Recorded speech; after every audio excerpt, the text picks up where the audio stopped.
¿cómo están? A todos sean bienvenidos a un nuevo video de Inner Blogs.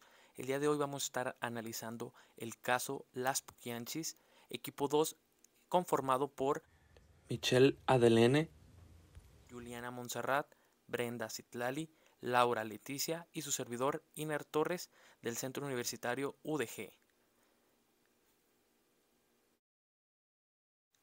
Las Puquianchis.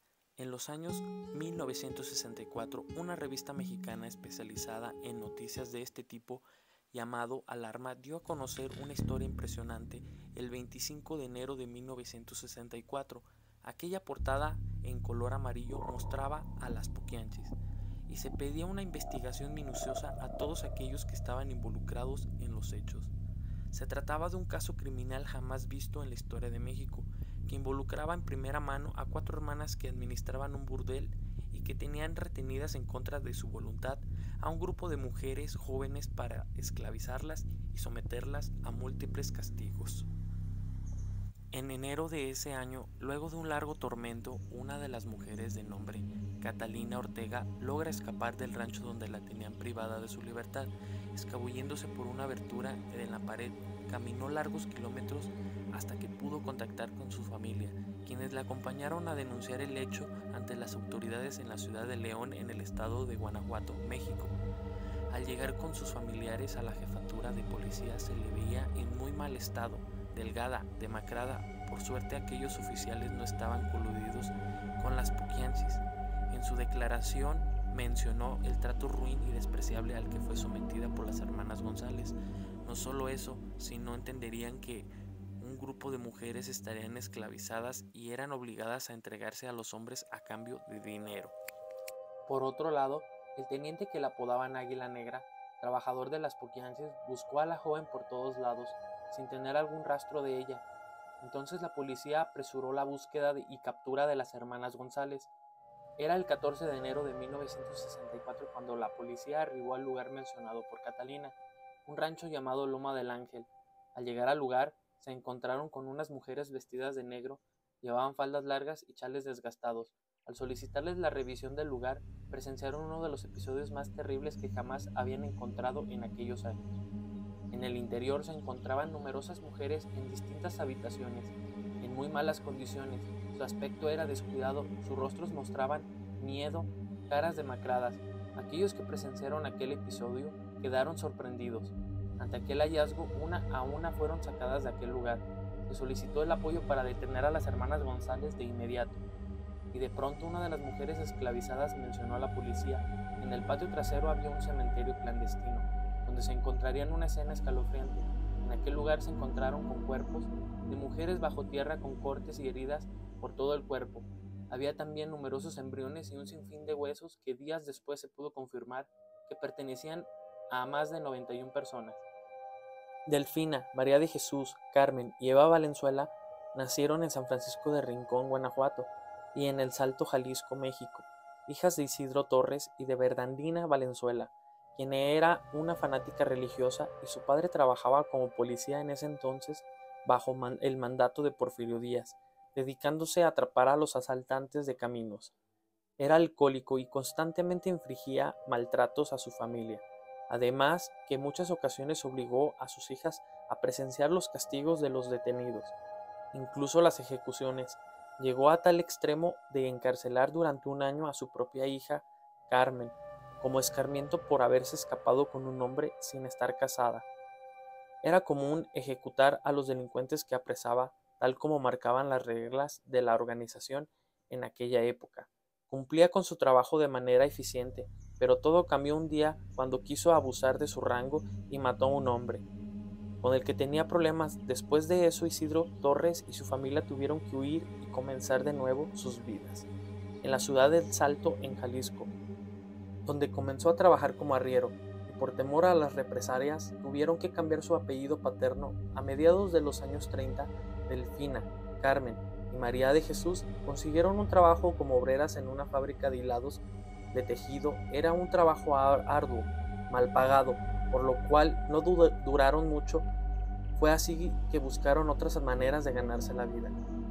María del Carmen, quien era la primogénita de las hermanas, se volvió concubina de un abarrotero de 50 años de edad, quien la embarazó y luego de enterarse que iba a tener un hijo suyo, la dejó. Posteriormente, en 1938, Carmen se relacionó con un sujeto, Jesús Vargas, al que le apodaban El Gato, un hombre de mala reputación. Ella estaba muy enamorada y se fue a vivir con él, decidida a tener una mejor vida. Así que abrieron una cantina. El negocio era rentable, pero debido a la mala administración de su pareja, tuvieron que cerrar poco tiempo después. Se separaron. Sin embargo, en el periodo que pasó con él, aprendió todo lo necesario sobre el negocio de los bares. Fue entonces que regresó con su familia. Durante esos años sus padres murieron y le dejaron una pequeña herencia. Luego de platicar con Carmen, Delfina Valenzuela decidió iniciar su propio negocio inspirada en la cantina de su hermana, pues a su palabra de ella dejaba buenas ganancias. Ahí se le ocurrió la idea de abrir una cantina en su pueblo natal. El negocio, que había comenzado con las ventas de bebidas, pronto se convertiría en un calabozo sombrío donde mujeres solo ofrecían sus servicios y eran esclavizadas por ella. Eran reclutadas a bases de engaños.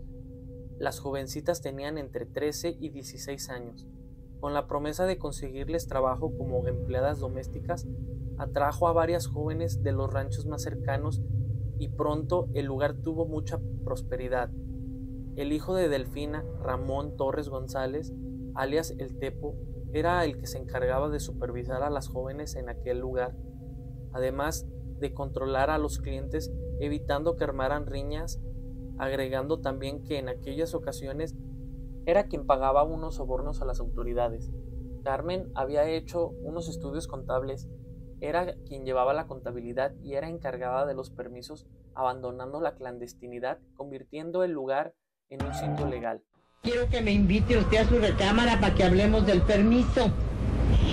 Yo hasta los oídos se me pusieron rojitos, ¿no? Y se me enchinó el cuerpo. Dije, este viejo no quiere el permiso, aquí me lo puede decir delante de todos. Yo comprendí que iba por otro lado, pero pues dije, pues ni hablar. Pues ándale, pues le dije, pase, licenciado, lo pasé a mi recámara. Me abraza y me dice, me sienta en el borde de la cama. Yo lo que quiero, Esperancita, es estar contigo. Y luego yo te voy a ceder el permiso a como dé lugar. Dice, mira, chula, te voy a ceder el permiso, conste que no se puede dar ya ningún permiso para esas casas, solo las que hay. Pero si tú accedes a ser mi amiguita y que cuando yo te llame, tú vayas. Le digo, no, pero así de nomás de palabra no es válido. ¿Qué se te ofrece? No, pues que usted me haga aquí un papelito escrito y me lo firme, que me cede usted el permiso. Y le puso su firma y le puso el sello. Delfina se rodeó de la protección de los policías, que además eran sus clientes de su lugar. Parecía que todo marchaba muy bien hasta que el negocio finalmente se cerró, luego de una riña que finalizó con malos términos. Algunos agentes, pues, al encontrarse con Ramón en una cantina cercana a su establecimiento, tuvieron una discusión y terminaron con él. Delfina no derramó ni una sola lágrima. Lejos de eso, decidió vengarse contratando a algunas personas para que de igual forma los agentes pagaran por lo que habían hecho a sus hijos. La clausura se llevó a cabo con tal impunidad, dejando en su interior a más de 20 mujeres que días después escaparon a San Francisco del Rincón en una casa que era propiedad de Delfina, donde pasaron encerradas durante 6 meses en condiciones deplorables. Después de eso, en 1949, María del Carmen murió a causas del cáncer. En 1954, Delfina decidió abrir una nueva cantina llamada Guadalajara de Noche. Esta se inauguró en Lagos de Moreno, Jalisco, muy parecida a un motel, donde rentaban cuartos para que las parejas que así lo necesitaran tuvieran sus encuentros, aprovechando que estaba la feria del pueblo. El propio alcalde concedió los permisos a cambio de permisos íntimos para que el negocio operara como bar. Sin embargo, la función del establecimiento realmente no era esa. Al concluir la feria del pueblo y con el suficiente dinero, se fue a Guanajuato, en donde decidió establecerse en San Francisco del Rincón. Una vez que el negocio comenzó a operar, mandó a llamar a su hermana María Luisa para que también se integrara al negocio, comenzando a reclutar a más y a más mujeres. Algunas mujeres eran engañadas, algunas otras eran compradas. Delfina acudía a las rancherías y buscaba jóvenes de buen ver, se acercaba en ocasiones a los campesinos que tenían hijas y les ofrecían darles trabajo. Algunos padres accedían, algunas jóvenes las subían a las camionetas sin su consentimiento. Una vez llegando al negocio, las examinaban por completo y ahí las sometían a extensos abusos sin control. De manera despiadada, las alimentaban de tortillas duras y un plato de frijoles. Después las bañaban con cubetazos de agua helada, les daban vestidos y las sacaban por las noches que comenzaban a trabajar, atendiendo a los clientes del bar, todas ellas bajo amenazas. Fue así en la ciudad donde comenzaron las mayores atrocidades. Los actos de corrupción se hicieron presente, además de sobornos, intercambios con las autoridades. Delfina tenía completamente el control de las jóvenes para mantenerlas trabajando, las endeudaba vendiéndoles productos de aseo personal, ropa, joyas, maquillaje, de esta manera en calidad de esclavas hasta que la cuenta quedara saldada. Ella era quien las intimidaba, sus compinches las sometían a castigos severos y las mantenían encerradas todo el tiempo. En una visita que hace María de Jesús a sus hermanas en Guanajuato, coincide por casualidad con Laura Lárraga, una ex pupila que consiguió poner su propio negocio de burdel en León, solo con mayor prestigio. María de Jesús quedó fascinada por el giro elegante del negocio y solo tiempo después lo adquiere para sí misma. Con el fin de establecerse, se ofreció íntimamente a las autoridades para otorgarles los permisos de manera legal. El nuevo negocio en la feria de la ciudad fue bautizado como la Casa Blanca, pero no fue muy popular. Su suerte cambiaría luego de que un oculista le ofreció una casa en venta a María de Jesús, que compró la propiedad y trasladó el negocio a una mejor ubicación. Una vez abierto el negocio, prosperó rápidamente. La casa, aquí donde llegaban a cambio sus actividades, era propiedad de un hombre apodado El Poquianchis. Ella bautizó su negocio como la Barca de Oro. Sin embargo, no pasó mucho tiempo bajo María de Jesús. Ya eran conocidas por el sobrenombre de las Poquianchis, el apodo que les pusieron a las hermanas González. El negocio estaba lleno de jornaleros, campesinos, soldados y policías debido a la influencia de la gente. Llegaron a ser dueñas de otros negocios con el mismo giro y para entonces las Poquianchis ya habían creado una red perfecta controlada en 1962. Las autoridades municipales de Guanajuato decidieron cerrar todos los negocios de este tipo de cantinas en la ciudad. Al ver el lugar clausurado de las Poquianchis, tuvieron que quedarse solamente con el de Guadalajara de noche, en Lagos de Moreno. La menor de las hermanas, Eva Valenzuela, se separó de ellas y decidió poner su propio negocio en Matamoros, Tamaulipas, el cual llamó La Piernuda. Sin embargo, les pidió a sus hermanas que le ayudaran mandándole jóvenes para que pudieran operar. Fue entonces que Delfina se le ocurrió un plan aún más descabellado. Les propuso la idea a sus otras hermanas de unirse y comprar un rancho llamado Loma del Ángel, para transformarlo en un lugar clandestino aplicando el mismo modus operandi. Comenzaron a reclutar a más mujeres, iban a diferentes lugares y las conseguían privándolas de la libertad. Cuando una de las mujeres llegaba a cumplir 25 años, eran sometidas a castigos brutales por las Poquianchis. Ya las consideraban viejas, procedían entonces a entregárselas a Salvador Estrada Bocanegra, el verdugo, quien las encerraba en uno de los cuartos del rancho sin darles de comer ni beber por varios días, entrando constantemente para maltratarlas a un nivel muy extremo.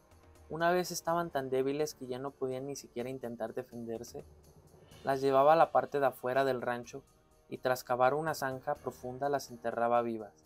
Aquel hombre era despiadado con las jóvenes y utilizaba muchos castigos para terminar con ellas cruelmente. Si una de las chicas se embarazaba, las golpeaba hasta privarles de la vida. Además que hacían que expulsaran el producto, haciendo esto de manera clandestina. Algunos bebés que llegaron a nacer los privaban de la vida, excepto de algunos. Si alguna parecía anemia, les esperaba la misma suerte. Incluso si no les sonreían a algún cliente, eran castigadas de alguna manera terrible. También, si una de las jóvenes más populares quedaba embarazada, con tal de no perder esa fuente de ingresos, la obligaban a limpiar la cocina, atender a las hermanas, a cambio de su vida. Incluso algunas castigadoras de otras jóvenes, utilizaban castigos como hincarlas y posteriormente, con los brazos abiertos, colocarles ladrillos en ambas manos.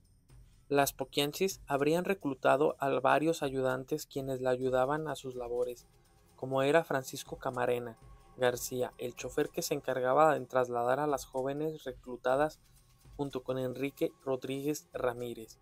Otro era Hermenegildo Zúñiga, ex capitán del ejército conocido como el Águila Negra, quien servía como sus guardaespaldas y cuidador del lugar, José Facio Santos, el velador y cuidador del rancho, y Salvador Estarada Bocanegra, el verdugo quien se encargaba del trabajo sucio que además disfrutaba. A estas personas se les agrega también policías militares que utilizaban los servicios gratis de este lugar. A cambio de protección, muchos mitos giraron en torno a este caso. Durante más de 10 años, luego de varios meses que duró el proceso que consistió en careos, interrogatorios finales, Delfina María de Jesús y María González Valenzuela fueron acusadas de genocidio y homicidio calificado y recibieron la pena máxima de 40 años de prisión. Decenas de víctimas jóvenes acusaron a las hermanas de un sinfín de atrocidades durante el cumplimiento de su sentencia. Delfina murió en 1968 después de caerle sobre la cabeza una cubeta con cemento. María Luisa murió en 1984 de cáncer, y María de Jesús, la más joven de las hermanas, fue la única en ser liberada. Obtuvo su libertad y se casó con un hombre de 64 años, que conoció en prisión. Finalmente, a mediados de la década de 1990, ambos murieron. Se estima que entre 1945 y 1964 cometieron alrededor de 150 homicidios, aunque oficialmente su número de víctimas fue de 91. Un caso sin duda que marcó la historia criminal en México. Más adelante vamos a tener una entrevista a una persona que investigó el caso de las Poquianchis y tuvo contacto directo con el expediente del caso, dándonos su opinión y su punto de vista con el conocimiento jurídico, dando los hechos, la fundamentación jurídica, las evidencias y su versión de los hechos. Pongan atención que esto es Inner Bloods.